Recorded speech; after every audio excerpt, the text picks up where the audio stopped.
स्वागत है आपका विज्ञान वृक्ष पर, जो बीएससी के स्टूडेंट्स और एस्पायरिंग स्कॉलर्स के लिए ज्ञान और सफलता का एक अनोखा साथी है। हेलो एवरीवन, विज्ञान वृक्ष में आप सभी का स्वागत है। हम लोग जनरल ऑर्गेनिक केमिस्ट्री पढ़ रहे थे, जिसको आप स्ट्रक्चर एंड बॉन्डिंग भी बोलते हो। हम लोगों ने देखा था कि टाइप ऑफ हाइब्रिडाइजेशन कितने होते हैं, sp sp2 sp3 in terms of carbon. क्योंकि ऑर्गेनिक केमिस्ट्री पढ़ रहे हैं, दैट मींस कार्बन से रिलेटेड ही होगा। तो कार्बन के पॉसिबल हाइब्रिडाइजेशन 3 हो सकते हैं, वही 3 की केमिस्ट्री हम लोग ऑलरेडी पढ़ चुके हैं, जो कि हमने देखा था, विद एग्जांपल्स भी देख चुके थे। उसके बाद हमने उसकी फर्दर स्टडीज की, बॉन्ड लेंथ पहले पढ़ा, फिर बॉन्ड एंगल क्या होता है ये पढ़ा, साथ ही साथ में कंटिन्यू कर लिया था बॉन्ड एनर्जी। बॉन्ड एनर्जी का प्रीवियस लेक्चर आपने ऑलरेडी देख लिया होगा। ये लेक्चर हम इस पे ले रहे हैं कि बॉन्ड एनर्जी इफेक्ट कैसे होगी। जैसे हमने बॉन्ड लेंथ में देखा था, उसी के ही इफेक्ट की किससे ये डिस्टर्ब होगी, किससे ये इफेक्ट होगी, वो सारी चीजें देखे थे। तो आज हम बात करेंगे कि बॉन्ड एनर्जी कौन कौन से ऐसे फैक्टर हैं जो कि यहां पे डिफरेंशिएट करेंगे किसी एक बॉन्ड एनर्जी दूसरे एटम के साथ। मतलब एक मॉलिक्यूल की बॉन्ड एनर्जी कुछ और होगी, दूसरे की कुछ और होगी। साथ में हम लोगों ने देखा था कि बॉन्ड एनर्जी का जो डिफरेंशिएशन है बॉन्ड डिसोसिएशन एनर्जी से, हम उसको कैसे डिफरेंशिएट करते हैं। बहुत ही फाइन लाइन है दोनों के बीच के गैप की। फिर से सुनिए, बॉन्ड एनर्जी और बॉन्ड डिसोसिएशन एनर्जी के बीच में बहुत फाइन लाइन गई है। मतलब दोनों के बीच में डिफरेंस नेग्लिजिबल टाइप का एकदम है, बस शब्दों का थोड़ा सा खेल होता है। बॉन्ड डिसोसिएशन एनर्जी किसी एक बॉन्ड की एनर्जी के रिगार्डिंग हम बात कर रहे होते हैं कि कितना एनर्जी चाहिए उस बॉन्ड को ब्रेक करने में इंडिविजुअल बॉन्ड के लिए। बट जैसे ही बॉन्ड एनर्जी की बात आती है, it is the average of all type of bond, all bond dissociation energy. सारी डिसोसिएशन एनर्जीज का सम करके उतने ही नंबर ऑफ बॉन्ड से डिवाइड कर लो, या अल्टीमेटली बोल दो कि एवरेज ले लो, वो हमारी बॉन्ड एनर्जी थी। चलिए आज के टर्म में हम बात करते हैं, इन जनरल में हम बात करेंगे कि बॉन्ड एनर्जी किन किन फैक्टरों पर डिपेंड करती है। सबसे पहला है साइज ऑफ एटम। अगर आपको याद हो, हम लोगों ने बॉन्ड लेंथ में भी यही फैक्टर सबसे पहला लिया था कि अगर साइज छोटा होगा, अगर साइज छोटा होगा तो बॉन्ड लेंथ छोटी होती थी। एग्जांपल क्या लिया था, मान लीजिए ये एक 2s 1s है और एक ये 1s है, ये हमारा 2s है और ये हमारा 2s है। तो इनके बीच की यहां पे बॉन्ड लेंथ कितनी थी, ये थी। ऐसा ही हमने देखा था। सिमिलरली ये 2s है, ये 2s है। देखिए ये क्या थी, ये इसकी बॉन्ड लेंथ है, ये इसकी बॉन्ड लेंथ है। दैट मींस अगर साइज छोटा है तो इसकी बॉन्ड लेंथ भी छोटी है, इसका साइज बड़ा है तो इसकी बॉन्ड लेंथ भी बड़ी है। पहली चीज देखे थे, साथ में ही हमने कंपैरिजन किया था। अगर हम 2s ले लेते हैं, मतलब सेम सेल से लेते हैं, अगर हम बात करते हैं 2s का, तो ये रहा 2s है मान लो। और अगर 2p की केस देखोगे तो कम से कम आपको कुछ इतना देखने को मिलेगा। s के कंपैरिजन में p बड़ा होता है। p बड़ा होता है तो इससे बनने वाले बॉन्ड लॉन्गर बॉन्ड होते थे, जिसमें कि हमने आपको एग्जांपल दिया था, आपको थोड़ा सा समझाया गया था कि यहां पे ऐसे कुछ, क्या समझाया गया था, यहां पे हमने बात की थी कुछ कि अगर यहां पे हम लेंगे, यहां पे एक स्फीयर लिया था s ऑर्बिटल के लिए, और उसी के करस्पॉन्डिंग फिर यहां पे सबसे पहले ये आया था sp, फिर sp2 और फिर sp3, ठीक है, और उसके बाद प्योर p। ठीक है, ये देखिए अगर इस पे आप ध्यान करेंगे, थोड़ा सा फोकस करिए, तो यहां का इसका न्यूक्लियस यहां पे है। ठीक है, थोड़ा सा इसको बाहर करेंगे, इसका न्यूक्लियस यहां पर, ये यहां पे है। ठीक है, अगर आप इसका देखोगे, यहां न्यूक्लियस सबके एक ही जगह पे है। अब इसके करस्पॉन्डिंग यहां पर से हमने लाइन ड्रॉ कर ली है। अब यहां पे कोई भी एटम, दूसरा एटम आता है, मान लीजिए, सपोज कर लीजिए कि अगर हमारा s ऑर्बिटल आए, दैट मींस हाइड्रोजन बॉन्ड बनाने आए, तो आप खुद बताइए, एक ये हाइड्रोजन एटम है, मान लीजिए 1s है, इसके साथ बॉन्ड बनाएगा तो कुछ यहां पे रह जाएगा ऐसे। ठीक है, इसका भी न्यूक्लियस होगा, क्योंकि यहां पे अगर हम इसको पहले ही दिखा दे, ठीक है, ये इसका न्यूक्लियस होगा, ये लीजिए। अब क्या होगा, ये मूव करेगा, यहां जाएगा, इसके साथ बॉन्ड बनाते हुए दिखेगा। ये अगर यहां बॉन्ड बनाएगा, सिमिलरली यहां पे भी तो बॉन्ड बनाएगा। ऐसे ही हम बात करेंगे, इसके साथ भी बॉन्ड बनाएगा, ये लीजिए, यहां पे भी बॉन्ड बनाएगा, बना दिया। सिमिलरली यहां पे बॉन्ड बना दिया। अब क्या हुआ है, अब देखिए, अगर आपको बॉन्ड लेंथ, जैसे कि हमने देखा था लास्ट लेक्चर में कि इसकी बॉन्ड लेंथ कितनी दिख रही है, सिर्फ और सिर्फ इतनी दिख रही है। कहां पे, ये लीजिए, देखिए ये इतनी हमारी बॉन्ड लेंथ है। और बेटर रहेगा दूसरा कलर दिखा दूं, ये लीजिए, ये इसकी बॉन्ड लेंथ, ये इसकी बॉन्ड लेंथ, ये इसकी, ये यहाँ पे, और ये प्योर पी। याद रखिएगा ये ऑर्बिटल कौन सी है, ये हमारी प्योर पी है। ये कौन सी है, sp3 है, ये sp2 है, और ये sp है, और ऊपर s है। मतलब ऊपर से नीचे आ रहे हो तो p कैरेक्टर बढ़ रहा है, मतलब p ऑर्बिटल के कैरेक्टर बढ़ रहे हैं। अगर ऊपर मूव कर रहे हो तो s कैरेक्टर बढ़ रहा है। इसमें s कितना है, 0। ये नहीं, ये 1s है, इसको तो सबने नेग्लेक्ट करिए। इसमें s 0 है, ऊपर वाले में s 25% है, उसके ऊपर वाले में 33% है, उसके ऊपर वाले में, इस वाले में कितना है, 50% है, और ऊपर चले जाओगे तो 100% हो जाएगा। उसी तरीके से सेम ऑर्डर नीचे भी आएगा। अगर p परसेंटेज यहां पे 0 है, यहां पे 50% है, यहां पे आपका 66% है, यहां पे आने पे 75% है, और नीचे आने पे 100% है। मतलब हम कह सकते हैं जैसे जैसे p बढ़ रहा है बॉन्ड लेंथ बढ़ रही है, ऐसा ही होगा। तो ये हमारा देखने को मिल रहा था। और हमने एक दूसरी चीज बताई थी, अगर किसी दूसरे फैक्टर्स की बात ना की जाए तो जैसे जैसे बॉन्ड लेंथ बढ़ती जाती है तो बॉन्ड एनर्जी कम होती है। क्यों कम होती है, देखिए छोटा बॉन्ड होगा तो तोड़ना डिफिकल्ट होगा, और बड़ा बॉन्ड होगा तो तोड़ना आसान होगा। एग्जाम्पल लिया था, एक कोई भी स्टिक ले लीजिए, एक स्टिक लीजिए छोटी सी, उसको आप तोड़ेंगे तो थोड़ी सी प्रॉब्लम होगी। वही पतली सी लकड़ी लंबी सी ले लीजिए, उसको तोड़ेंगे तो बहुत आसानी से टूटेगी। इवन आप उसको मल्टीपल जगह से ब्रेक कर सकते हैं आसानी से। वही चीज होती है यहां पर भी, कि जैसे जैसे हम देखते हैं ना, ये वाला जो है बॉन्ड, ये वाला बॉन्ड स्ट्रांग होगा, जनरली ये वाला बॉन्ड सबसे ज्यादा स्ट्रांग होगा, फिर ये होगा, फिर ये होगा, फिर ये होगा।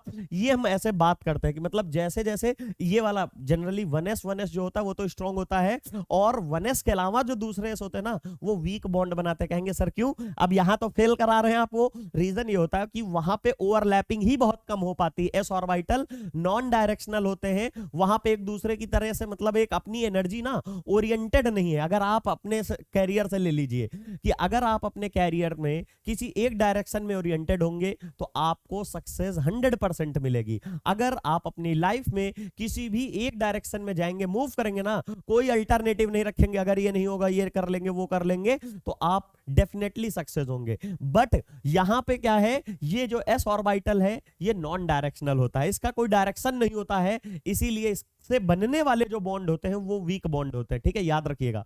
पी ऑर्बिटल में क्या होता है, डायरेक्शन होता है। आप में से कई बच्चे होंगे एकदम डायरेक्शनल पढ़ाई कर रहे होंगे, अगर केमिस्ट्री कर रहे हैं, ग्रेजुएशन कर रहे हैं, तो फिर उसी पे ही ओरिएंटेड होंगे, तो दैट इज व्हाई कि वो उसमें भी सक्सेस मिल जाएगी उन्हें। ऐसा नहीं है कोई बीएससी करने से और ग्रेजुएशन करने से कुछ हासिल नहीं होता है। अगर आप ओरिएंटेड हैं तो उसमें भी कुछ निकाल ही लेंगे। वही चीज है कि जैसे जैसे पी बढ़ता जाता है, पी में डायरेक्शनल कैरेक्टर ज्यादा अच्छे होते हैं, इसीलिए पी बेटर ओवरलैप करता है इन कंपैरिजन टू एस। ये हम लोग केमिकल बॉन्डिंग में पढ़ेंगे, बट यहां पे आप समझ जाइए शॉर्ट में कि जैसे जैसे नीचे आ रहे हैं बॉन्ड लेंथ बढ़ रही है तो बॉन्ड वीक होते जा रहे हैं। यहां पे अब बात करेंगे, ये रहा हमारा साइज ऑफ द एटम। यहां पे देखिए CF बॉन्ड है, CCl बॉन्ड है, CBr है, और हमारा CI बॉन्ड है। इसी एग्जांपल से ही सिमिलर एक एग्जांपल लोगे तो आपको यहां से और बेटर भी समझ में आएगा। देखिएगा यहां से अगर आप इसी का एग्जांपल ले, ये लीजिए, इसको इधर ले लेते हैं और ये हटा दे, ये हटा देते।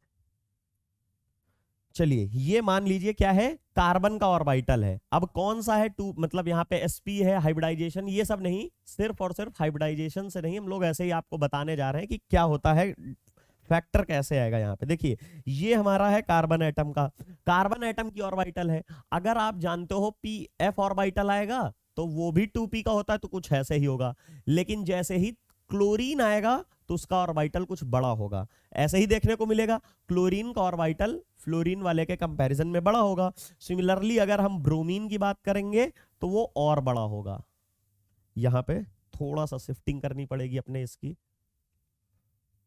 चलिए ठीक है, ये रहा। इसके कंपैरिजन में ब्रोमीन वाला और लंबा होगा। ये देखिए यहां पे वही चीज आ गई, बिल्कुल सिमिलर चीज है। यहां पे आपका ये न्यूक्लियस और ये न्यूक्लियस। अब अगर आप इनकी इंटर न्यूक्लियर डिस्टेंस देखने जाएं तो ये रही इतनी है, ये इतनी है, और ये इतनी है। इससे क्या है, डिस्टेंस बढ़ रही है। छोटी चीज है, तोड़ने में डिफिकल्टी है, फिर बड़ा हुआ और आसानी से और बड़ा। मतलब जैसे जैसे बॉन्ड लेंथ बढ़ रही है ये आसानी से टूटता जाएगा। तो आप क्या बोलोगे, छोटा एटम है, कार्बन तो सबके लिए सेम है, चेंज क्या हो रहा है, ये तो फ्लोरीन का है, ये क्लोरीन का p ऑर्बिटल है, और ये ब्रोमीन का है।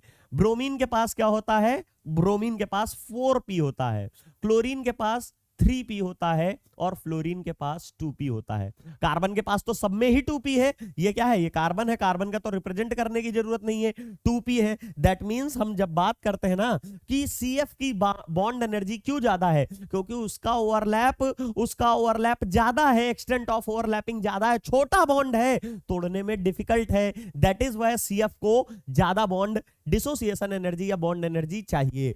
इन कंपैरिजन टू, याद करिए जो एक मॉलिक्यूल बना रहे थे F2 का, वहां पे थोड़ा सा प्रॉब्लम थी। वहां पे प्रॉब्लम इसलिए थी क्योंकि हमें पता है फ्लोरीन भी छोटू सा होता है, दूसरा फ्लोरीन भी छोटू होगा, और इसके ऊपर lone pair, 2 lone pair, 3 lone pair, similarly 1 lone pair, 2 lone pair और 3 लोन पेयर। इन लोन पेयर की वजह से इसमें इतना ज्यादा रिपल्सन हो जाता था कि क्लोरीन का साइज लंबा होता है तो आसानी से टूटना चाहिए था, लेकिन आसानी से नहीं टूटता है, उससे ज्यादा आसानी से ये टूट जाता है। क्यों? ये कि पहले से ही टेंशन में है, ये खुद ही डिप्रेशन में बैठा है, तो इसको और थोड़ा निगेटिव पॉइंट दो, ये फटाक से टूट जाएगा, लाइफ में कुछ नहीं कर पाएगा ये। सिमिलरली यही चीज है यहाँ पे कि फ्लोरीन के साथ ये प्रॉब्लम थी, लेकिन यहां ऐसा नहीं होगा। यहां तो फ्लोरीन के पास 3 लोन पेयर अभी भी है, उसी तरह यहां भी फ्लोरीन के पास 3 लोन पेयर हैं, लेकिन कार्बन के पास नहीं है। दैट मींस रिपल्सन नहीं होगा। रिपल्सन नहीं होगा तो फिर वही ट्रेंड फॉलो होगा। खाली एक F2 वाले में ही हुआ था हमारे में, उसके अलावा तो सारे रेगुलर ट्रेंड फॉलो हुए थे। यहां पे आके वो F2 वाला केस भी खत्म हो जाएगा। छोटी बॉन्ड लेंथ तोड़ोगे तो डिफिकल्टी होगी, लंबी स्टिक होगी तोड़ोगे आसानी होगी। आसान कब होगा? जब आपको कम एनर्जी देनी पड़ेगी। दैट इज वाई जैसे जैसे हम CF से CCl में, CCl से CBr में और CBr से CI में जा रहे हैं, तो आपको कंटिन्यूअस डिक्रीज देखने को मिल रहा है बॉन्ड डिसोसिएशन एनर्जी या बॉन्ड एनर्जी की। अगर आप बात करते हो, आपके सामने लिखा है as the size of the atom forming the covalent bond increases, greater will be the bond length. Bond length बड़ी होगी, hence small will the bond energy. Bond length बड़ी होगी तो तोड़ना आसान होगा, कितने बार ऑलरेडी बता चुका हूं, वही चीज यहां पे लिखी है। सेकंड हमारा है मल्टीप्लिसिटी ऑफ बॉन्ड। ये लास्ट लेक्चर में भी बताया था, अगर नहीं समझा है तो फिर से सुन लीजिए, नहीं समझा है तो समझ लीजिए। ये हमारी एक स्टिक है, मान लीजिए एक पेन पकड़ा है आपने, उसको आप ब्रेक करोगे तो पहली बात तो वही ब्रेक नहीं होगा, चलिए ब्रेक कर लेगा कैसे। फिर आप क्या करो, वैसा ही दूसरा एग्जैक्टली सेम कंपनी का सारी चीजें पेन वैसा ही हो, 2 पेन एक साथ लो तब तोड़ो। तो जितनी फोर्स आपको पहले लगानी पड़ी, जितनी एनर्जी पहले देनी पड़ेगी, उससे 2 गुना ज्यादा आपको एनर्जी इस बार देनी पड़ेगी उसको ब्रेक करने के लिए। फिर चलिए गलती से आप उसको भी तोड़ लेंगे, बहुत पावरफुल है आप, ठीक है कोई बात नहीं, तब आप उसमें तीसरा पेन इंसर्ट कर लीजिए। जैसे ही 3 पेन आ जाएंगे तब आप उसको एकदम पास से, बिल्कुल पास से ले जाके तोड़ ही नहीं सकते हैं। क्यों नहीं? क्योंकि वहां पे स्ट्रेंथ बढ़ती जा रही है, वहां पे ज्यादा बॉन्ड डिसोसिएशन एनर्जी की रिक्वायरमेंट होगी जो कि आप प्रोवाइड नहीं कर पा रहे हैं। लास्ट लेक्चर में मैंने क्या कहा था, कोई भी बॉन्ड जो है डिसोसिएट कब होगा, जिसको उसने जब बॉन्ड बनाते समय जितनी एनर्जी उसने खर्चा की थी उतनी अगर आप नहीं दोगे तो बॉन्ड नहीं टूटेगा। H2 के केस में हम लोग देखे थे 435 किलो जूल पर मोल हमको बॉन्ड डिसोसिएशन एनर्जी देखने को मिल रही थी। अगर आप उतनी दोगे तो ठीक है, नहीं तो बॉन्ड ब्रेक नहीं होगा, क्योंकि वो कहेंगे, H2 का मॉलिक्यूल कहेगा अपनी एनर्जी आप अपने ही पास रखिए, इतनी तो मैंने ऐसे ही खर्च कर दी थी बॉन्ड बनाने में। अगर आपको हमको खरीदना है, मेरी वो खरीदना है, हमको बॉन्ड को अलग करना है ना, तो आप जितना हमने खर्चा किया एटलीस्ट उतना तो दो हमें, तो फिर आपको उतना देना पड़ेगा। उससे कम में वो नहीं मानेगा, कहेगा जितना आप अपनी एनर्जी देने आए हैं उतना तो हम ऑलरेडी ऐसे उड़ा दिए हैं इन्वायरमेंट में। समझ रहे हैं ना? वही चीज है कि जैसे ही जैसे मल्टीप्लिसिटी ऑफ बॉन्ड बढ़ती जाती है, देखिए यहाँ C ट्रिपल, ये वाला डेटा हमने पिछले ही बार देखा था कि C triple bond N, C double bond N और C सिंगल बॉन्ड N में जैसे ऑर्डर दिया गया है, देख लीजिए हम लास्ट लेक्चर में पढ़ चुके हैं ये ऑर्डर, यही चीज हमने ऑलरेडी पढ़ चुके हैं। यहाँ पे सिर्फ इसका लिखने का ये मतलब है, मकसद क्या है कि देख लीजिए कि जब ट्रिपल बॉन्ड है तो बॉन्ड डिसोसिएशन एनर्जी आपकी या bond energy 866 kilo joule per मोल देखने को मिल रही है। डबल बॉन्ड होने पे 615 हो गई, वहीं सिंगल बॉन्ड पे 285 किलो जूल पर मोल के अराउंड देखने को मिल रही है। तो जैसे जैसे बॉन्ड कम हो रहे हैं वैसे वैसे बॉन्ड एनर्जी कम हो रही है, या ये कह लीजिए कि जैसे जैसे बॉन्ड स्ट्रेंथ कम हो रही है वैसे वैसे बॉन्ड एनर्जी कम हो रही है। क्योंकि हमें पता है ट्रिपल बॉन्ड का मतलब एक हाथ, 2 हाथ, एक और हाथ, 3 हाथ मिलके एक दूसरे को खींच रहे हैं, या एक अट्रैक्शन जो लग रहा है वो तीन लोगों के हाथों के बीच में लग रहा है, एक ऑब्जेक्ट इधर है, एक आप है, आप दोनों लोग तीन तीन हाथों से मिलकर एक दूसरे को खींच रहे हैं, ये है। फिर क्या है, डबल बॉन्ड क्या है, दो दो हाथों से खींच रहे हैं। सिंगल बॉन्ड क्या है, अगर आप एक हाथ से किसी चीज को खींचे, तो ऑब्वियस सी चीज है कि जब दोनों हाथ से खींचेंगे तो ज्यादा पावर जनरेट हो रही होगी। इमेजिन करिए तीसरा हाथ तो है ही नहीं, लेकिन अगर तीसरा भी होता तो क्या होता, आप तीन हाथों से खींचते और ज्यादा क्लोज आते, बॉन्ड डिस्टेंस कम होती और आपके और उसके बीच में स्ट्रेंथ ज्यादा हो जाती। स्ट्रेंथ क्या होता है, बॉन्ड ऑर्डर होता, मतलब आपके और उसके बीच में कितना फोर्स ऑफ अट्रैक्शन लग रहा है। ये शायद आपको समझ में आ गया होगा। ये चीज हम कार्बन के मतलब उसमें भी देख चुके हैं। अगर इसमें बात करेंगे, ये जब अगर है ना, सिर्फ इसी में नहीं लागू होता है, ये अगर हम देखते हैं सी ट्रिपल बॉन्ड सी में भी देखने को मिलेगा, इसकी ज्यादा होगी, सी डबल बॉन्ड सी में भी और सी सिंगल बॉन्ड सी में भी सेम ऑर्डर रहेगा, कोई दिक्कत ही नहीं है। चलिए बात करते हैं इसकी अब हम। चलिए देखिए हमने यहां पे क्या लिखा हुआ है, ये थर्ड पॉइंट है हमारा। दो पॉइंट हमने देख लिया कि साइज ऑफ एटम से क्या इंपैक्ट पड़ेगा हमारी बॉन्ड एनर्जी पे। दूसरा हमने पढ़ लिया है कि मल्टीप्लिसिटी ऑफ बॉन्ड, कि अगर वहां डबल बॉन्ड है, ट्रिपल बॉन्ड है, तो क्या इंपैक्ट पड़ेगा। और थर्ड पॉइंट हमारा है टाइप ऑफ हाइब्रिडाइजेशन, कि उसका हाइब्रिडाइजेशन का टाइप कैसा है, इसका भी इंपैक्ट पड़ता है किस पे, बॉन्ड डिसोसिएशन एनर्जी पे। कैसे पड़ता है, यही चीज, यही जस्ट अभी हम लोग ऑलरेडी समझ चुके हैं। यहां से भी आपको समझ में आएगा कि कैसे हाइब्रिडाइजेशन का कैसे इंपैक्ट पड़ेगा। भी देखिएगा कैसे कोरिलेट करूंगा, भी समझिएगा बिल्कुल आराम से। यहां पे लिखा है as the percentage of s character increases, जैसे जैसे किसी बॉन्ड में परसेंटेज एस कैरेक्टर इंक्रीज होता है, फ्रॉम sp3 से sp2, फ्रॉम sp2 से sp, मतलब यहां पे s और p3 मिला के चार ऑर्बिटल है। चार में से क्या है, एक हमारी क्या है, सिर्फ और सिर्फ एक हमारी क्या है, p ऑर्बिटल, s ऑर्बिटल है। दैट मींस इसको अगर आप देखने जाओगे तो यहां पे आपको देखने को मिलेगा कि 25% हमारा क्या है, 25% हमारा यहाँ पे p ऑर्बिटल है। कैसे देखोगे, परसेंटेज कैसे निकालते हैं, सिंपली कितना है, 1 है। टोटल कितनी ऑर्बिटल है, 1 2 3 4, 4 हो गया इंटू 100। तो इसको देखने जाओगे, इसको डिवाइड करोगे तो आपको 25% देखने को मिल जाएगा। सिमिलरली sp2 के केस में कितने s हैं, 1 s है सर। कितने टोटल ऑर्बिटल है, 1 s 2 p, मतलब 3 है, तो नीचे 3। फिर से परसेंटेज निकाल रहे हैं, तो परसेंटेज निकालने के लिए 100 से मल्टीप्लाई, इसको आप अगर मल्टी करोगे तो यहां 33.33% आ जाएगा इसके लिए। sp के लिए देखोगे तो s ऑर्बिटल कितनी किसके लिए निकाल रहे हो, 1 हो गया। 2 टोटल कितनी है, 2 है, तो 2 हो गया। परसेंटेज निकाल रहे हो तो इसका 100 से मल्टीप्लाई करो तो ये 50% आ गया। समझ में आ रहा है ना, कि पहले वाले केस में देखिए 25 आ रहा है, फिर 33 आ रहा है, और फिर हमारा 50% आ रहा है अकॉर्डिंग टू परसेंटेज s। अब इस s के बढ़ने से हमारा फायदा क्या है, नुकसान क्या है। जैसे जैसे हाइब्रिडाइज्ड ऑर्बिटल देख रहे हैं ना, उसमें परसेंटेज s जो हमारा है वो बढ़ रहा है, वो हमारा क्या कर रहा है, बढ़ रहा है। फिर से देखिए, the percentage of s character increases, यहां से यहां तक इंक्रीज करेगा, और the size of the hybrid orbital, जो साइज है वो कम होता जा रहा है। कैसे हो रहा है, देखिए यहां पे, देखिए डायग्राम में बहुत अच्छे से समझ में आएगा, इसीलिए मैंने ऑलरेडी बना के रखा है आपके लिए।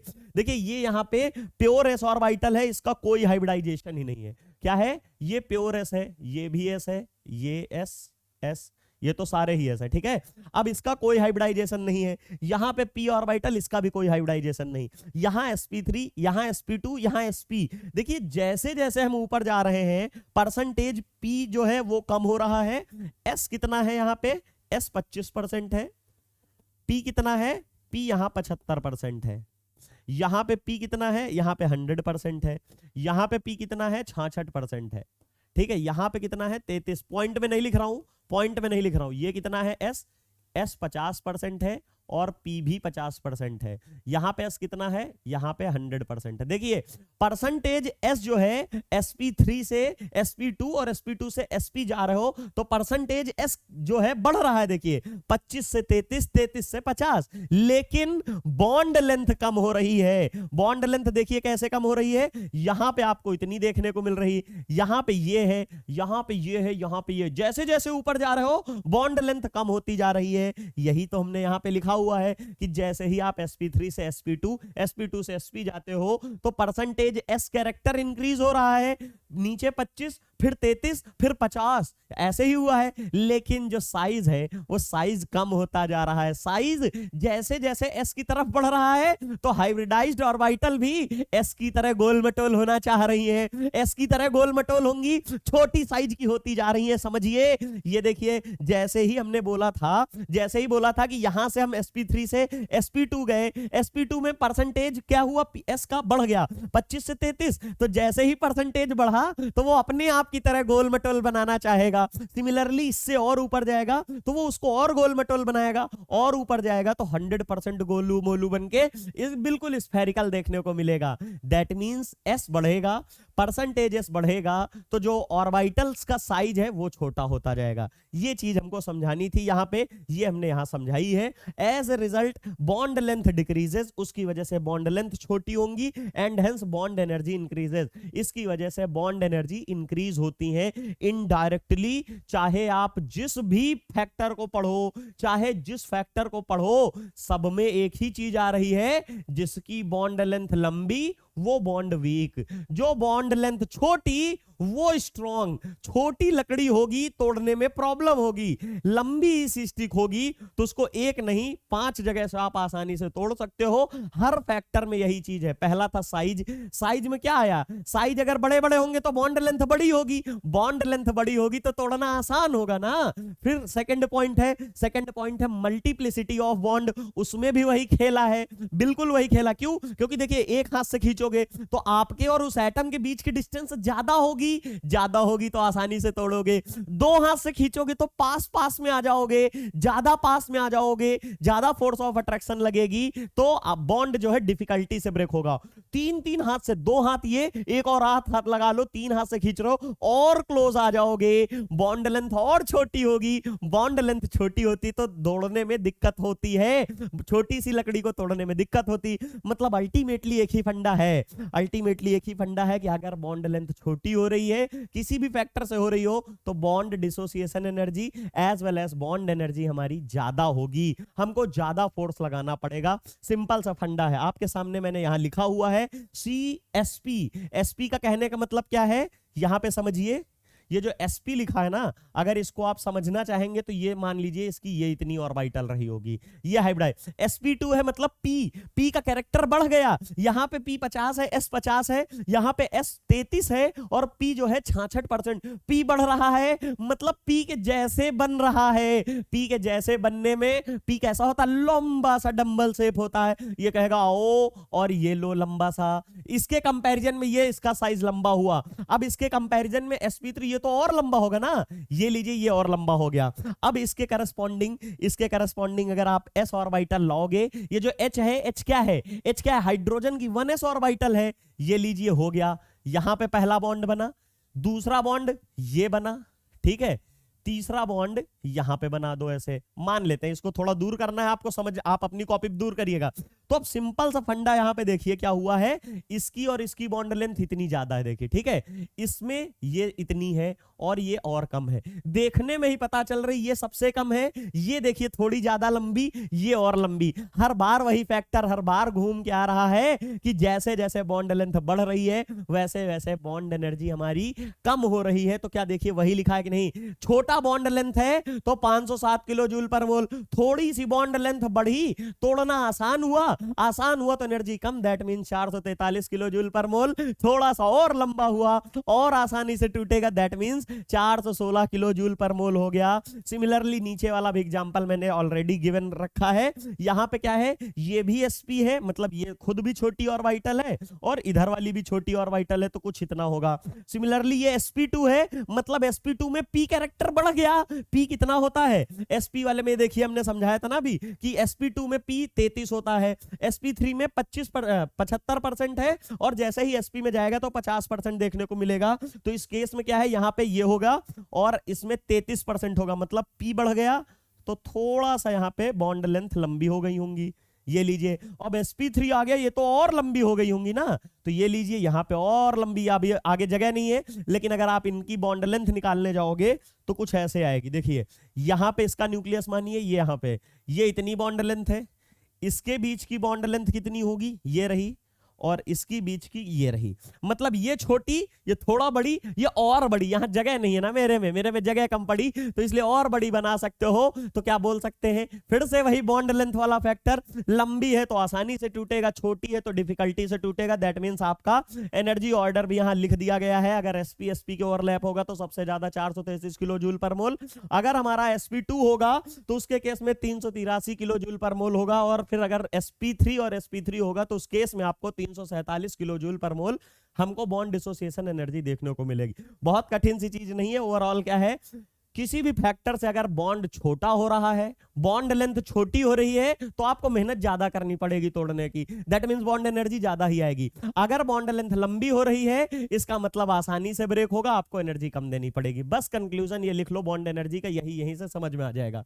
इन contrast to a pi bond is formed by a sideways overlap of a 2p orbital. हमें पता है जब भी p और पाई बॉन्ड बनता है कैसे बनता है, एक ये p ऑर्बिटल होता है अनहाइब्रिडाइज्ड, और एक ये होता है, ऑलरेडी हम पढ़ चुके हैं। इसके बीच में यहां पे ओवरलैपिंग बनती है। ओवरलैप होने के बाद यहां हम बोलते हैं कि ये लैटरली ओवरलैप हो रहे हैं या साइड वाइज ओवरलैप हो रहे हैं। इससे बनने वाले बॉन्ड हमारे जो होते हैं वो वीक बॉन्ड देखने को मिलते हैं, since the extent of overlap is side wise, overlap is low. मतलब जो ओवरलैपिंग जोन होता है जहां से मिक्स होते हैं ना दोनों ऑर्बिटल, वो थोड़ा कम होता है। तो हर बार बोल रहा हूं, जितना कम घुलेंगे मिलेंगे उतनी कम अच्छी दोस्ती होगी। कम अच्छी दोस्ती होगी तो आपको आसानी से तोड़ दोगे। दो बहुत अच्छे फ्रेंड है, बहुत अच्छे फ्रेंड है, बेस्ट फ्रेंड हो आप, दो में से आप हो जो पढ़ रहे हो, साथ ही में आपका कोई बहुत अच्छा मित्र है, बहुत अच्छी सहेली है, तो क्या होगा, उनके बीच में फ्रैक्शन लाना बहुत डिफिकल्ट टास्क है। क्यों? क्योंकि वो ऑलरेडी एक दूसरे को जानते हैं, सारी चीजें शेयर कर रखे हैं, तो उसमें कोई गिला शिकवा होगा नहीं, मतलब उसमें कोई फ्रैक्शन आप ला नहीं पाओगे जल्दी जल्दी कि कैसे बताएं कि इनकी हमें ऐसे कुछ बता दे जिससे इनमें लड़ाई हो जाए। क्यों? क्योंकि वो ऑलरेडी बहुत मिक्स हो चुके हैं, सारी चीजें एक दूसरे को शेयर्ड कर चुके हैं। लेकिन जो अभी नए नए मिले हैं, एक ही 2 दिन पहले मिले हैं, नई नई बातचीत होना शुरू हुई है, थोड़ी थोड़ी सी हुई है, तो उनके बीच में फ्रैक्शन लाना बहुत आसान होता है। कुछ भी गलत बता दो, क्योंकि उन्हें तो कुछ पता ही नहीं ना तुम्हारे बारे में, ना उन्हें आपके बारे में और ना आपको उनके बारे में कुछ पता है। थोड़ी सी गलत बात पता चल जाए तो क्या होगा, वो बॉन्ड टूट जाएगा, मतलब वहां पे दोस्ती में भी दरार आ जाएगी ना। साइड वाइज ओवरलैप में यही है, एक्सटेंट ऑफ ओवरलैपिंग कम हुई होती है, दोस्ती अच्छी सी हुई ही नहीं थी, तो इसको तोड़ना बहुत आसान होता है। In comparison to sigma bond, वहां क्या होता है, बहुत अच्छी दोस्ती हो गई होती है, एक्सटेंट ऑफ ओवरलैपिंग बहुत ज्यादा होती है। इसका एग्जांपल मैंने और आपको दिया था कि जब हम बात करते हैं किसी सिग्मा बॉन्ड की, तो उस केस में हमको देखने को मिलता है कि कोई भी दो कारें हो, उनको जस्ट एक दूसरे के आमने सामने से अगर टक्कर कराओगे, आमने सामने से इनका एक्सीडेंट करा दो, वैसे मैं एक्सीडेंट नहीं करा रहा हूं, अगर ये एक दूसरे के आमने सामने से भिड़ेंगी तो क्या होता है, भयंकर सा इनके बीच में यहां पे एक्सप्लोजन देखने को मिलेगा, और ये जो प्रिजन है ना पूरा भयंकर डिस्ट्रैक्ट हो जाएगा। लेकिन इलेक्ट्रॉन्स की जो ऑर्बिटल्स होती हैं वो क्या होती हैं, वो वेव्स की फॉर्म में होती है, उनमें क्या टूटेगा फूटेगा, उनमें तो ओवरलैपिंग होती है, उनमें तो ओवरलैपिंग इंटरफेरेंस होता है, या तो कंस्ट्रक्टिव होगा या तो डिस्ट्रक्टिव होगा। तो यही चीज होती है कि जब हमारे सिग्मा, जैसे इसमें बहुत ज्यादा डिस्ट्रक्शन देखने को मिलता है ना, सिमिलरली जब हमारी यहां से एक वेव आ रही हेड ऑन ओवरलैप करती है, सिग्मा बॉन्ड की फॉर्मेशन करती है, तो बहुत स्ट्रॉन्ग बॉन्ड बनता है। वहीं पे जब हम पाई बॉन्ड की बात करते हैं तो यही एग्जांपल है, लेकिन ये आमने सामने से नहीं, साइड से लड़े, जैसे एक कार इधर से आ रही, एक इधर से आ रही, मतलब ऐसा कुछ हो कि ऐसे खाली टच करते एक दूसरे को निकल जाए, एक दूसरे के गाड़ियों पे बस स्क्रैच दे दे, या मान लीजिए शीशा वीटा टूट जाए, तो बहुत कम नुकसान हुआ ना। सिमिलरली यही चीज यहां पे देखने को मिलती है, जब पाई बॉन्ड ओवरलैप करते हैं तो वो साइड वाइज और लैटरल ओवरलैप करते हैं, sigma bond head on overlap करते रहते हैं, इसलिए वो बहुत अच्छे से घुल मिल जाते हैं, बेस्ट फ्रेंड बन जाते हैं। लेकिन जो पाई बॉन्ड वाला होता है वो नया नया सिंपल सा दोस्त बना है, जिससे हाय बाय खाली होता है। ये चीज है, आपको समझ में आ गया होगा। साथ ही साथ में क्या बोल रहे हैं, जो सिग्मा बॉन्ड होता है, सिग्मा बॉन्ड की यहां पे देखिए लिखी एनर्जी, यहां पे लिखा गया है कि जो कार्बन कार्बन का सिग्मा बॉन्ड होता है उसकी एनर्जी होती है 347 किलो जूल पर मोल। लेकिन अगर हम कहेंगे, ये देखिए एक ये भी सिंगल बॉन्ड है ना, ये सिंगल बॉन्ड है, इस सिंगल बॉन्ड का बताया गया है 251 किलो जूल पर मोल है, लेकिन अगर यही बिल्कुल यही ऑर्बिटल यही है, लेकिन इनको लेटरल नहीं, इनको हेड ऑन ओवरलैप कराओगे तो आपको एनर्जी मिलेगी 447 किलो जूल पर मोल। ये क्या मिल गया, क्या मिल गया, सिग्मा बॉन्ड स्ट्रॉन्गर हो गया। बॉन्ड एनर्जी से देखने को मिल रहा है कि जो बॉन्ड बनने के समय जितनी एनर्जी रिलीज किए होंगे उतनी ही तो देने की मिलेगी, इसीलिए इसको देखने को मिल रहा है कि इसने बहुत एनर्जी रिलीज की, बहुत मेहनत की अपनी दोस्ती बनाने में, इसलिए इसको एनर्जी भी ज्यादा देनी पड़ेगी इसकी दोस्ती को तोड़ने के लिए, और वो जनरली कोई कर नहीं पाता है, वो जनरली कोई कर नहीं पाता जितना बेस्ट फ्रेंड। इसीलिए जो एक दो बार बेस्ट फ्रेंड ढंग के, जो कहने के नहीं कि वो हमारा बेस्ट फ्रेंड है, ये है वो जो ढंग के बन जाते हैं, उनमें फ्रैक्शन बहुत कम ही आएगा। क्यों? क्योंकि वो पहले ही उस दोस्ती को बनाने के लिए काफी कुछ एनर्जी रिलीज कर चुके होते हैं, दैट मींस बहुत ज्यादा स्टेबल जा चुके होते हैं, और उतनी एनर्जी एक्सटर्नल सोर्स से कोई भी बंदा उसमें नहीं करता है, मतलब जिससे वो बॉन्ड टूट जाए। और बॉन्ड यही तो होता है कि कैसे टूटेगा, जितनी उन्होंने एनर्जी रिलीज करी होगी उससे थोड़ी ज्यादा है, उतनी ही दे दो तब टूटेगा, उतना कोई दे नहीं पाता, इसलिए बेस्ट फ्रेंडशिप नहीं टूटती है। चलिए बात करते हैं यहां इसके टर्म में, लेकिन एक और चीज याद रखिएगा कि जब खाली सिग्मा की बात होगी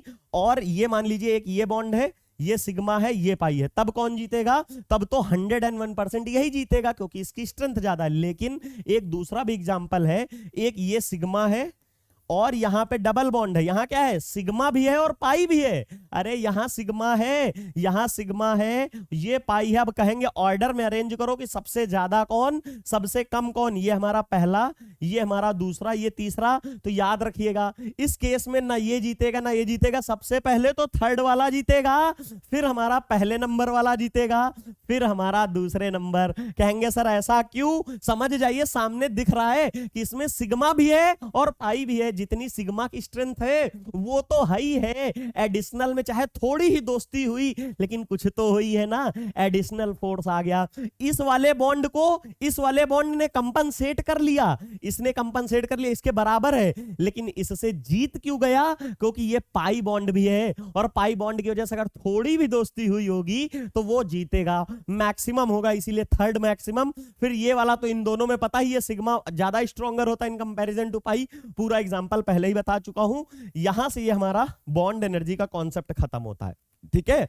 यहां से आप बोल सकते हो कि कार्बन का ट्रिपल बॉन्ड जो होता है, सी सिंगल बॉन्ड में ये ज्यादा स्ट्रॉन्ग होगा, फिर डबल बॉन्ड वाला स्ट्रॉन्ग होगा, और ये ट्रिपल बॉन्ड वाला, ये मैंने पीछे भी दिखाया था। यहां पे ये देखिए, इस जगह यही एग्जांपल दिया था कि सी ट्रिपल बॉन्ड वाला सबसे ज्यादा, फिर डबल बॉन्ड, सिंगल बॉन्ड। क्यों? मल्टीप्लिसिटी के अकॉर्डिंग भी दिखा सकते हैं और अपने इस पॉइंट के भी अकॉर्डिंग दिखा सकते हैं। यहां पे भी डेटा लिखा हुआ है कि अगर डबल बॉन्ड होगा तो 598 किलो जूल, यहां पे लिख ही लीजिए, सिग्मा बॉन्ड का, डबल बॉन्ड का और ट्रिपल बॉन्ड का। इसके केस में क्या देखने, जीतेगा कौन? सिंपल सी चीज है, जिसके पास ज्यादा बॉन्ड है वही जीतेगा, ठीक है। लेकिन अगर एनर्जी की बात होगी, सिग्मा बॉन्ड खाली जब बनना है तब कितनी है, 347 किलो जूल पर मोल, ठीक है। दूसरे में जब हमारे डबल बॉन्ड हो जाते हैं तब 598 होगा, याद रखिएगा 598 किलो जूल पर मोल। कैसे हुआ देखिए, ये 347 है, ये वाला 347 है, ये वाला 251 है। कहेंगे क्या सर इन दोनों को जोड़ देंगे? अगर आप इन दोनों को जोड़ेंगे तो कितना आएगा, जोड़ के देख लीजिए, एग्जैक्टली यही आएगा। यहां पे 347 और 251, ये देखिए 7 और 1 8 और 9 और 5, देखिए 558 हुआ कि नहीं, 558 मतलब सिग्मा की हमारी 347 है। पाई का अगर सिंगल बॉन्ड जो ऊपर पाई बॉन्ड बना है उसकी हमारी बता रहे हैं कि हम 247 है, तो सॉरी 251 है, तो दोनों को ऐड कर दो, ऐड कर दोगे इतना आएगा। अब क्या होगा, 558 तो पहले ही हो गया, 558 तो पहले ही हो गया, फिर इसमें तीसरा एक बॉन्ड जुड़ गया है, इसमें फिर से एक फर्दर एक बॉन्ड जुड़ गया है, पाई का एक फर्दर जब बॉन्ड जुड़ेगा तब कितना हो गया, 803 किलो जूल पर मोल। सिंपल सा था, ये हम ऑलरेडी डिस्कस कर चुके थे। तो चलिए यहां से हमने बॉन्ड एनर्जी का पूरा सारा का सारा कॉन्सेप्ट समझ लिया है। नेक्स्ट क्लास हम लोग जीओसी में लेंगे लोकलाइज्ड और डीलोकलाइज्ड इलेक्ट्रॉन या लोकलाइज्ड और डीलोकलाइज्ड बॉन्ड्स। ये सारी चीजें डिटेल में डिस्कस करेंगे नेक्स्ट लेक्चर में। Thank you so much.